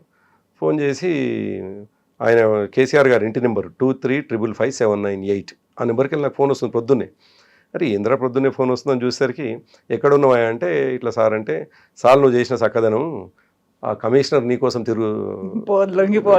అంటున్నాడు, కమిషనర్ నీ మీద చాలా కోపంగా ఉన్నాడు అంటే, మరి ఎట్లా సార్ అంటే, నీ డ్రెస్ మార్చేసుకొని నీ కారు కూడా మార్చేసుకొని నువ్వు అర్జెంట్గా ఇంటికి వచ్చాయంటే అమీర్ అహ్మద్ అని మొన్నటిదాకా ఆర్టీఐ కమిషనర్గా ఉండే, ఆయన కారు ఉంటుండే 52 అని నాకు బాగా గుర్తున్నది, మారుతి కారు. ఆ కారులో కేసీఆర్ గారి ఇంటికి వెళ్ళాను. పోతే కేసీఆర్ గారు నన్ను చూడగానే అన్నమాట, అందరిని కూర్చోబెట్టుకొని పేపర్ చదువుతున్నాడు ఆయన. భలే పని చెప్పినావు కానీ పిల్లగాళ్ళకి అప్పచెప్పినావు, ఒక దెబ్బ కొట్టంగానే నీ పేరు చెప్పేసిరట. ఆ కమిషనర్ ఏమో నాకు ఫోన్ చేసినాడు, ఏమయ్యా చంద్రశేఖరరావు నువ్వు వాయిలెన్స్ లేని తెలంగాణ అని అంటివి, మీ యూత్ ప్రెసిడెంట్ ఏమో మొత్తం తగలబెట్టేసిన రాత్రంతా అని చెప్పేసి అన్నాడు. తమ్మి నువ్వు ఎటు పోవద్దు, ఇంట్లోనే ఉండు 3 రోజులు అంటే ఇంట్లోనే ఉన్నాను. అంటే ఇటువంటి అవన్నీ కూడా మేము ఎంచుకోవడం, ఇవన్నీ విషయాలు ప్రపంచానికి తెలియదు కదా కవిత. అంటే ప్రజల్ని మమేకం చేయడం కోసము, ఉద్యమం తీవ్రంగా ఉందని చెప్పడం కోసం కేసీఆర్ గారికి ఇష్టం లేని పనులను కూడా మేము చాలా చేసినాం. ఇవన్నీ ప్రజలకు తెలియవు. అందుకే కేసీఆర్ గారు ఎంచుకున్నటువంటి పంతా శాంతియుతంగా పోవాలి, ప్రజాస్వామ్య పద్ధతిలో ఉండాలి, రాజ్యాంగానికి లోబడి ఉండాలి, చట్టానికి లోబడి ఉండాలి అని పార్లమెంటరీ పద్ధతిలో తెలంగాణ వస్తుందని ఆయన చాలా ప్లాన్డ్గా 2009 వరకు తీసుకుపోయి ఒక పార్టీగా కొట్లాడినాం మేము. అనేక పద్ధతులు ఎన్నుకున్నా కానీ సరే ఆనాడు ప్రజల నుంచి రావాల్సినటువంటిది అయితే కనిపించలేదు. సో అట్లా చిన్న రాష్ట్రాలకు సంబంధించినటువంటి డిమాండ్ని దేశవ్యాప్తంగా విస్తరింపజేసింది కూడా మేమే. ఇక్కడ ఈ రాష్ట్రానికి కోసం కొట్లాడుతున్నటువంటి వాళ్ళు చాలా తీవ్రంగానే ఉన్నారు, ఇంతకుముందు నేను చెప్పినటువంటి వాళ్ళు. At the same time KCR గారిని గతంలో జరిగినటువంటి ఫెయిల్యూర్స్ని బాగా స్టడీ చేస్తారు. ఆయనకు ఉన్నటువంటిది ఏంటంటే రాజకీయమైనటువంటి అంశాలు కావచ్చు, ఒక లక్ష్యం కోసం పనిచేస్తున్నప్పుడు ఫెయిల్యూర్స్ ఏమేమి ఉంటాయి, ఆ ఫెయిల్యూర్స్ని మళ్ళీ మనం ఎట్లా దాన్ని అటెండ్ చేసి మళ్ళీ మనం ముందుకు పోవాలనేది ప్లాన్ చేస్తారు. కాబట్టి దేశంలో ఉన్న అన్ని పార్టీలని అది చేసుకుంటేనే లాభం అవుతుందని. అప్పటికే మీకు గుర్తుండదు 2004 కంటే ముందే అన్ని రాష్ట్రాలకు సంబంధించినటువంటి నాయకులను కలిసి దాదాపు 36 పార్టీల మద్దతు కూడగట్టి వారికి లేఖలు ఇచ్చినాం. అంటే 36 పార్టీలు, ఈ దేశంలో ఉన్న 36 పార్టీలు తెలంగాణకి ఇవ్వండి అని ఒక బుక్లెట్ తయారు చేసి ఇచ్చినాం. జయశంకర్ గారు అందరు కలిసి ఇంటింటికి తిరిగి, మా వినోద్ గారు వీళ్ళందరూ కలిసి ఇంటింటికి తిరిగి చేసి వచ్చినారు. అందుకే ఇమ్మీడియట్గా కేంద్ర ప్రభుత్వం ఏర్పడగానే, యూపీఏ ఏర్పడగానే కామన్ మినిమం ప్రోగ్రాంలో తెలంగాణ అంశాన్ని చేర్చిండ్రు. ఆనాడు మీరు కాంగ్రెస్తో ఇట్లా కలిసి పనిచేస్తారు, మీరు కాంగ్రెస్ కదా మనకు బెట్రాయల్ అంటే ద్రోహం చేసింది, నష్టం చేసింది, అసలు కాంగ్రెస్ పార్టీతో పనిచేసి కలుస్తున్నారు అంటే మీకు రాజకీయ కోణమే తప్ప మరొకటి లేదు అని విమర్శించిన వాళ్ళు. కానీ కేసీఆర్ గారు ఆలోచన ఏంది, ఇవ్వాల్సింది జాతీయ పార్టీ కదా, ఇస్తాన్ని మోసం చేసింది బీజేపీ ఉంది కదా, మరి జాతీయ పార్టీ ఇవ్వాల్సినటువంటి సందర్భంలో ఈడ కొట్లాడితే ఏం లాభం? హైదరాబాద్లో ఒకవైపు హైదరాబాద్లో కొట్లాడుతూనే ఢిల్లీకి విస్తరించాలి. కాబట్టి అన్ని పార్టీలను అది చేసి కామన్ మినిమం ప్రోగ్రాంలో పెట్టించి చివరికి ప్రణబ్ ముఖర్జీ గారి ప్రసంగాల్లో కూడా ఆనాడు ఆయన మన అనేక వాటికి సభా సంఘాలకు అధ్యక్షుడిగా ఉంటుండే. సో అట్లా ప్రతి విషయంలో తెలంగాణని ఎక్కడ కూడా ఆయన డీవియేట్ కాకుండా, నాకు ఇంకా బాగా గుర్తున్నది కవిత. సరే అఫ్కోర్స్ నేను మాట్లాడుతున్నటువంటి విషయాలు చాలామంది అలా నాయకుని ప్రేజ్ చేయడానికి మాట్లాడతాడు అని అనవచ్చు, కానీ జరిగిన సంఘటనలే నేను చెప్తా ఉన్నాను, ఎక్కడ కూడా దాపరికం లేకుండా. 2004 ఎన్నికలు జరిగిపోయినాయి. ఇక్కడ మేము 6 ఎంపీలు గెలిచినాం, 26 ఎమ్మెల్యేలు గెలిచినాం, కాంగ్రెస్తో అలయన్స్గా ఉన్నాం. కేసీఆర్ గారికి, నరేంద్ర గారికి కేంద్ర మంత్రి పదవి ఇచ్చినారు. ఇక్కడ 6 మంత్రి పదవులు తీసుకున్నాం మేము. సరిగ్గా ఆ టైంలో కేసీఆర్ గారికి షిప్పింగ్ మినిస్ట్రీ ఇచ్చినారు. ఇస్తే షిప్పింగ్ మినిస్ట్రీ ఎక్స్పెక్ట్ చేసే స్టేట్ ఏంటంటే తమిళనాడు, డిఎంకే భాగస్వామ్యం యూపీలో. వాళ్ళు ఏమన్నారంటే షిప్పింగ్ మినిస్ట్రీ మాకు కావాల్సింది, అసలు మాకు డిమాండ్ ఉంటుంది, అప్పటి తెలంగాణ రాష్ట్రంకి ఇస్తే ఎట్లయితుంది, కేసీఆర్ గారికి ఇస్తే ఎట్లయితుంది అని వాళ్ళు మేము మంత్రివర్గంలో చేరమని చెప్పేసి పెట్టు కూర్చున్నారు. ఒకవైపు కేసీఆర్ గారు మంత్రి ప్రమాణ స్వీకారం కూడా చేసినారు. ఆ రోజు నాకు బాగా గుర్తున్నది, మంత్రి ప్రమాణ స్వీకారం చేసిన తర్వాత అక్కడ ద్వారకలో కెప్టెన్ లక్ష్మీకాంతరావు గారి గెస్ట్ హౌస్ ఉంటుంది, అప్పటికి 2 అంబాసిడర్లు కేసీఆర్ గారికి కేటాయించినారు, అలాట్ చేసినారు. ఒక అంబాసిడర్లోనేమో కేసీఆర్ గారు, వినోదరావు గారు, ఇంకోరు ఉన్నారు. మరొక అంబాసిడర్లో నేను, కపిలవాయి దిలీప్ కుమార్ గారు. ఈ 2 కార్లలో మేము ద్వారక పోయి అక్కడ కెప్టెన్ గారి గెస్ట్ హౌస్లో భోజనం చేసి మళ్ళీ రిటర్న్ వచ్చినాం. సాయంకాలం 6:30-7 అట్లా అవుతున్నది. వచ్చినాం, అక్కడ అశోక హోటల్లో మాకు విడిదిచ్చినారు. అశోక హోటల్ ఏంటంటే మిగతా అప్పటికి ఆంధ్ర భవన్లో అవి ఉండకపోవు, రూములు లేవు. సో అశోక హోటల్లో మా ఎమ్మెల్యేలు ఉన్నారు, మా ఎంపీలు ఉన్నారు, కేసీఆర్ గారు కేంద్ర మంత్రిగా ప్రమాణం చేసి ఉన్నారు. ఆయనతోటి ఆల్మోస్ట్ మేము 10-10:30 దాకా ఉన్నాం. 7 గంటలకు వచ్చినాము అక్కడ నుండి, ద్వారకా నుండి వచ్చి 10 గంటల వరకు ఉన్నాం. 10 గంటలకు ఎక్కడో ఒకటి డిస్పర్స్ అయినా, మాకు రూములు అన్ని పక్కనే రూములు ఉన్నాయి. అప్పుడు హరీష్ రావు గారు కూడా ఉన్నారు, అదే టైంలో హరీష్ రావు గారు, వీళ్ళందరం కూడా ఉన్నాం. సరిగ్గా 10:30-11 అయిపోతుంది. ఏం జరిగిందో తెలియదు. తెల్లవారుజామున 3:30-4 గంటలకు మా డోర్ కొట్టిరు ఎవరో వచ్చి. ఏంది అంటే, సార్ రాజీనామా చేసినారు. మేము షాక్ అయినాం. అరే, ప్రమాణ స్వీకారమే నిన్న చేసినాము, ఆఫీస్ కూడా చేసుకున్నాము, మళ్ళీ ఎందుకు రాజీనామా చేసిండు మాకేం అర్థం కాలేదు. సార్ ప్రొద్దున లేస్తే తప్ప మాకు తెలియదు కదా అని. కానీ ఎప్పటికో లేచిండు ఆయన, అసలు రాత్రి పడుకోలే. ఆయన ఏమనుకున్నారటంటే, రాత్రి ఆయన వార్తలు చూస్తుంటే డిఎంకే వాళ్ళు కలిసి రావటం లేదు, డిఎంకే వాళ్ళు కలిసి రాకుంటే యూపీఏ ఫామ్ అయ్యేటువంటి పరిస్థితి లేదు, మెజార్టీ రాదు, సోనియా గాంధీకి మెజార్టీ ఉంటేనే తప్ప ప్రధానమంత్రిగా అయ్యే పరిస్థితి లేదు, మన్మోహన్ సింగ్ అప్పుడు ప్రధానమంత్రి అవుతున్నారు. మరి అటువంటప్పుడు మనకు అవసరం లేని షిప్పింగ్ మినిస్ట్రీ తీసుకొని ఏం లాభము అని ఆ రాత్రి ఎవరితోటి చెప్పంపినారు, బహుశా అహ్మద్ పటేల్తో చెప్పంపినరు అన్నట్టుగా నాకు ఏదో సమాచారం ఉంది. లేదు అని ఆ రాత్రే మేడంతో మాట్లాడి, నాకు మినిస్ట్రీ ఇంపార్టెంట్ కాదమ్మా, నాకు తెలంగాణ ఇంపార్టెంటు, నా మినిస్ట్రీ డిఎంకేకి ఇచ్చేయండి అని.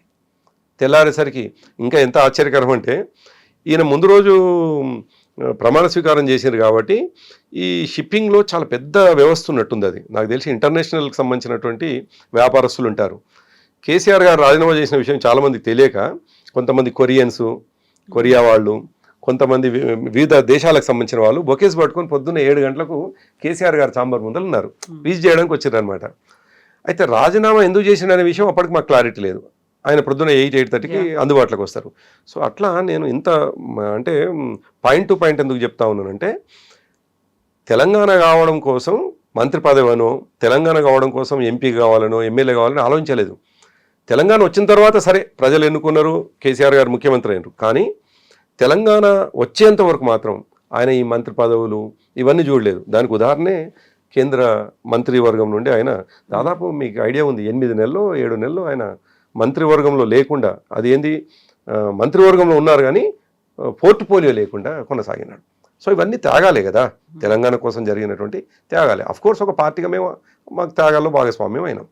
ఇన్ని త్యాగాలు చేశారు అని మీరు చెప్పినప్పటికీ కూడా, ఎవరైతే ఒరిజినల్గా అక్కడ ప్రాణత్యాగం చేశారో, ఎవరైతే ఉద్యమకారులుగా ఉన్నారో, రాష్ట్రం ఏర్పడిన తర్వాత 10 ఏళ్ళు కేసీఆర్ ముఖ్యమంత్రిగా ఉన్న తర్వాత వాళ్ళకి సరైనటువంటి గుర్తింపు ఇవ్వలేదు. తెలంగాణ ఉద్యమానికి చెందినటువంటి వారిని మీరు మరచిపోయారు, వారికి సరైన న్యాయం జరగలేదు, గుర్తింపు దక్కలేదు అనేటువంటి మాట ఉంది కదా. మీరు పోరాటానికి ఎవరైతే మీకు ఉపయోగపడ్డారో, ఎవరైతే మిమ్మల్ని నమ్మి వచ్చారో, మీకు సహకరించారో, అంటే మీరు అన్నట్టుగా ప్రాణాలు అర్పించిన వారి కోసం ఆలోచించినప్పుడు మాత్రం నిజానికి బాధాకరమే. ఆ ప్రాణాలు పోవడాన్ని ప్రతి సందర్భంలో మేము నిలువరిస్తూనే, ఇటువంటి చేయొద్దు అని మేము ఎప్పటికప్పుడు ఒక ధైర్యం ఇస్తూనే ముందుకు పోతున్నా, ఒక రకమైనటువంటి అభద్రత నుంచి, ఒక రకమైనటువంటి దాని నుండి, నిస్సహాయత నుండి పాపం చాలామంది యువకులు చనిపోతుండే. అయితే ఆలోచించాల్సిన అంశం ఏంటంటే, చనిపోతున్నటువంటి వాళ్ళు నాకు తెలంగాణ కావాలని చనిపోయినారు. చనిపోయినటువంటి వాళ్ళు మా నాన్న ఎమ్మెల్యే కావాలనో, ఫలానా ఆయన ముఖ్యమంత్రి కావాలనో, మా తమ్ముడు ఇంకోటి కావాలనో ఎవరు చనిపోలే. చనిపోయిన ప్రతి ఒక్కరు కూడా తెలంగాణ కావాలని. సో వాళ్ళ లక్ష్యం ఏంది, వాళ్ళ గమ్యం ఏంది అని అంటే తెలంగాణ రాష్ట్రం. దానివైపు మేము సరిగ్గా పనిచేస్తున్నా లేదా అనేది ఇంపార్టెంట్. మీరు అంటున్నది ఏంటంటే, వాళ్ళు చనిపోయినటువంటి త్యాగాలకు మళ్ళీ తర్వాత గుర్తింపు లేదు అనేది. 100% గుర్తింపు. నిజానికి వాళ్ళ త్యాగాలు వెలగట్టలేనివి. వాళ్ళ త్యాగాలు నిజానికి ఇప్పుడు కాదు, ఈ భూమి ఉన్నంతకాలం, ఈ తెలంగాణ రాష్ట్రం మనుగడలో ఉన్నంతకాలం, మనుషుల జీవితాలు మనుషుల ఈ భూమి మీద ఉన్నంత అస్తిత్వం ఉన్నంతకాలం వాళ్ళ త్యాగాలు వెలగట్టలేవు. ఎందుకంటున్నానంటే, వాళ్ళ కోరికలే, వాళ్ళంత తీవ్రమైనటువంటి నిర్ణయాలు తీసుకోకపోతే తెలంగాణ వచ్చేది కాదు నిజానికి. డెఫినెట్గా ఆ బాధ నుండే కేసీఆర్ గారు ఇంకా తీవ్రమైనటువంటి పోరాటం చేసినారు కూడా. అయితే మేము వాళ్ళకి ఏం చేసినాం అనేటువంటి విషయం మేము ప్రజలకు చెప్పడంలో కొన్ని సందర్భాల్లో మావి కూడా, అంటే అనేక పథకాలని మేము చేసి ప్రజలకు చెప్పకపోవడంలో కూడా విఫలమైన ఇది కూడా అయింది. ఎట్లా అంటే, వీళ్ళని మొట్టమొదటిగా 459 మంది అమరులుగా ఆనాటి ప్రభుత్వం గుర్తించింది. 459. మీరు అనొచ్చు 1200 మంది కదా అనేది. ఆనాడు ఉద్యమం జరుగుతున్నటువంటి సందర్భంలో ఎవరికి వాళ్ళుగా ఒక, అంటే ఒక ఆర్గనైజేషనల్గా జరుగుతున్నటువంటిది కాదు. అన్నీ జేఏసీగా ఏర్పడి ఏ పార్టీకి ఆ పార్టీ అనౌన్స్ చేసుకుంటూ ఏ పార్టీకి ఆ పార్టీ 1200 మంది అని మేము జనరల్ చెప్పుకుంటూ పోతుంటివి. నేను వ్యక్తిగతంగా అనేక టీవీ చర్చల్లో కావచ్చు, ఉపన్యాసాల్లో కావచ్చు, మా 1200 మంది పిల్లలు చనిపోతే కూడా మీరు తెలంగాణ ఇయ్యారా అని మాట్లాడిన సందర్భాలు. కానీ చనిపోతున్నటువంటి వాళ్ళని మనం అసలు వాళ్ళు చనిపోయినటువంటి వాళ్ళు గొప్ప త్యాగదనులు, వాళ్ళు తమ స్వరాష్ట్రం కోసం చనిపోతున్నటువంటి వాళ్ళు. కానీ కొంతమంది ఎవరన్నా ఎక్కడైనా వ్యక్తిగతంగా చనిపోతే దాన్ని కూడా ఇందులో వేసి వీళ్ళని అమరత్వాన్ని మనం అవమానించొద్దు కదా అనేది మేము బలంగా నమ్మేవాళ్ళం. కొన్ని సందర్భాల్లో అయితే ఎక్కడన్నా ఏదో ఊర్లో ఒక సంఘటన జరిగితే ఆ ఊర్లో సంఘటన జరిగితే వాళ్ళు ఎంబడి ఫోన్ చేసేవాళ్ళు, అన్న మా ఊర్లో ఫలానా అయినరు అంటే ఎట్లా చనిపోయినరు అంటే ఎంబడి మేము క్రాస్ చేసుకుంటుంటివి, ఈయన తెలంగాణ కోసం చనిపోలేదు వేరే వ్యక్తిగతం అని. అటువంటి వాటిని మేము అకౌంట్లో కూడా వేయకపోతుంటివి. అకౌంట్ వాళ్ళని మేము పరిశీలన తీసుకుపోతుంటే ఉండకపోతుండే, మేము కొద్దిగా వారిస్తుంటివి. ఎందుకంటే మనకు ఢిల్లీ ఇటువైపు చూస్తున్నది, ఇక్కడ ఉన్నటువంటి స్టేటు ఒరిజినల్గా చనిపోయినటువంటి వాళ్ళ అమరత్వాన్ని తక్కువ చేసే పరిస్థితి ఉండకూడదు అనేది మేము బాగా బలంగా అది చేస్తుంటివి. 459 మందిని ఫస్ట్ ఎఫ్ఐఆర్ల ఆధారంగా ఏదో ఒక ప్రామాణికం ఉండాలి కదా.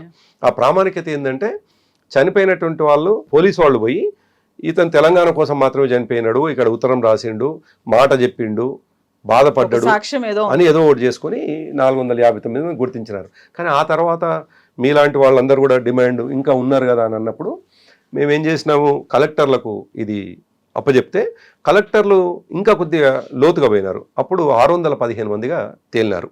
615 మందికి ఆర్థిక సహాయం ఎంత అనేది అఫీషియల్గానే ఉన్నది. మేము అందుకంటున్నాను, మేము చేసే ఆర్థిక సహాయము అసలు వాళ్ళ త్యాగాలు వెలగట్టలేనివి. ఆర్థిక సహాయం చాలా ఘోరంతదే, కొండంతది కాదు. కొంతమందికి ఎలిజిబిలిటీ ఉన్నటువంటి వాళ్ళకు ఉద్యోగాలు కూడా ఇవ్వడం జరిగింది. కాబట్టి అస్సలే పట్టించుకోలేదు అనేటువంటి మాట తప్పు. కానీ నిజానికి వాళ్ళు చనిపోతున్నటువంటి సందర్భంలో జరిగినటువంటి ఒక్కొక్కసారి ఆలోచించినప్పుడైతే ఎంత బాధ కలిగేదంటే, శ్రీకాంత్ మొట్టమొదటిగా చనిపోయిన రోజు మన అటెంప్ట్ చేసుకున్న రోజు మేము ఎక్కడో అండర్ గ్రౌండ్లో ఉన్నాం. ఎందుకంటే కేసీఆర్ గారు దీక్షకు పోయిన తర్వాత మాకు చాలా పనులు అప్పచెప్పి వారు వెళ్ళినారు. 27 నాడు వారు దీక్షకు వెళ్తే 29 నాడు వారు అరెస్ట్ అయినారు. 29 నాడు మధ్యాహ్నం ఈ పిల్లవాడు శ్రీకాంత్ అది అటెంప్ట్ చేసుకున్నాడు. 3వ తేదీన అనుకుంటే బహుశా ఆయనది అనౌన్స్మెంట్ చేసినారు చనిపోయిండు అని. 3 నాడు బహుశా 4 నాడు, నాకు డేట్ ఎగ్జాక్ట్ గుర్తులేదు. మేమందరం ఉస్మానియా మార్చురికి వెళ్ళాం. మేమందరం వెళ్తే అప్పుడు పురుషోత్తం రెడ్డి గారు, ఆయన అమ్మనబోలు ఏరియానే, అందులో అక్కడ ఎక్స్ఎమ్మెల్యే కూడా, రామన్నపేట ఎక్స్ఎమ్మెల్యే పురుషోత్తం రెడ్డి గారు కూడా ఉండే. మేమందరం కలిసి పోలీసు వాళ్ళతోటి మాట్లాడుతూ ఉన్నాం. వాళ్ళు అంటున్నది ఏంటంటే, పురుషోత్తం రెడ్డి గారు అక్కడ ఉన్నటువంటి వాళ్ళు పేద కుటుంబం, పాపం ఆ పిల్లవాడు కూడా మంచి చదువుకుంటూ చనిపోయినాడు, ఆ తల్లిదండ్రులు చాలా పేదవాళ్ళు, ఏదైనా సహాయం చేయాలి ప్రభుత్వం అని డిమాండ్ పెట్టినాం. పోలీసు వాళ్ళు వచ్చి వాళ్ళు చెప్తున్నటువంటిది ఏంటంటే, ఈ సహాయం చేసేవాళ్ళు ఇవన్నీ ఉండవు, ఎక్కడి నుంచి చేస్తారు, ఆ పిల్లవాడు చనిపోతే మేము ఎందుకు సాయం చేస్తామంటే, మేమేమో వెలగట్టి సాయం కాదు, కుటుంబాన్ని కనీసం ఆదుకోవాలనేది మాకున్నటువంటిది. ఆ కుటుంబం నుంచి వచ్చిన డిమాండ్ కాదు. ఆ కుటుంబం పాపం బిడ్డ కోల్పోయి పాపం ఏడుపులో ఉన్నారు వాళ్ళు. ఆ రోజు నాకు బాగా గుర్తున్న సంఘటన. అంటే ఇవన్నీ కూడా ఎందుకు లింక్ చేసి చెప్తున్నానంటే, మీరు ఎన్ని త్యాగాలతో వచ్చింది తెలంగాణ అని చెప్పడానికి చెప్తున్నాను. దాదాపు 1.5-2 గంటల పాటు చర్చోపచర్చలు జరుగుతూ ఉన్నాయి. పోలీసు వాళ్ళు అప్పుడు కమల్ హాసన్ రెడ్డి గారు అడిషనల్ డీసీపీ ఏసీపీ ఉండే బహుశా ఆయన, లేకపోతే టాస్క్ ఫోర్స్లో ఉండే, ఆయనే డీల్ చేసినాడు ఇది. ఎంతసేపు చర్చలు జరిగినా వాళ్ళు చర్చలు ముందుకు కొనసాగుతలేవు. మా కోరిక ఏంటంటే, పాపం పిల్లవాడు చనిపోయినాడు, వాళ్ళ కుటుంబానికి సహాయం చేయండి అనేది మా డిమాండ్. వింటలేరు. ఆ రోజు నాకు బాగా గుర్తున్నది, పద్మాదేవేందర్ రెడ్డి గారు, మొన్నటిదాకా మాకు ఎమ్మెల్యే ఉండే పద్మాదేవేందర్ రెడ్డి గారు, ఝాన్సీ గారు అని బీజేపీ నాయకురాలు ఉండే, మహబూబ్ నగర్ ఝాన్సీ, అదేవిధంగా పిఓడబ్ల్యూ సంజయ్ గారు, నేను, ఆ ముగ్గురు లేడీసు, నేను, నలుగురం కలిసి మార్చురీలోకి దూసుకుపోయి ఆ మార్చురీలో శవం ఎక్కడైతే దేని మీద అయితే పడుకోబెట్టుంటారో ఆ పడుకోబెట్టినటువంటి అది ఉంటుంది ట్రే, దాన్ని గుంజుకొని బయటికి తీసుకొని వచ్చినాం. బాగా ఎర్రటి ఎండ, బయటికి గుంజుకొని వచ్చినాం. బాగా ఎండ కొడుతుంది మధ్యాహ్నం పూట.